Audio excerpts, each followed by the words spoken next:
uvuye kuri kaburimbo, uru ni urugo rwa gatatu umanuka kuri izi esikariye. Urugo tuje kureba rero ni uru nguru, ruri mu mujyi wa Kigali, akarere ka Nyarugenge, mu Rugunga. Iyi ni inzu nini yinjiza arenga 200 ku kwezi. Uru rugo rwinjiza arenga 400 ku kwezi.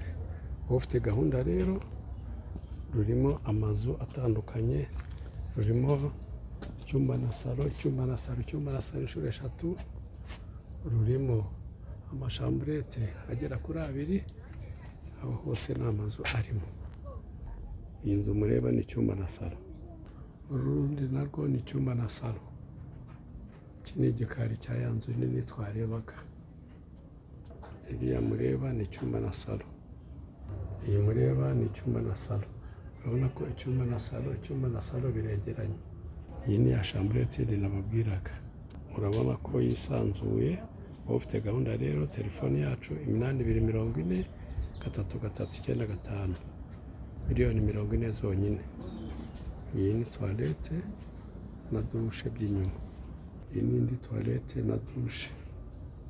Murabona ko haruguru yaho hubakishijwe urukuta rw'amabuye rukomeye, nta kibazo mwagira, kandi ahantu hateye neza. Urabona ko nta kibazo, umuriro n'amazi birahari, ni mu miturire. Urabona ko amazu ahari ntacyo abaye.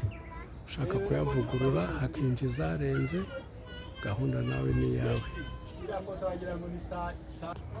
Ni urugo rwa gatatu uvuye kuri kaburimbo, umanuka kuri izi esikariye.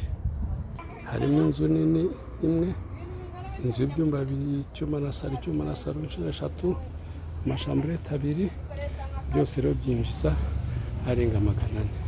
Reka nkwereke kaburimbo. Abonye ko ari urugo rwa gatatu uvuye kuri kaburimbo. Ufite gahunda rero duhamagara.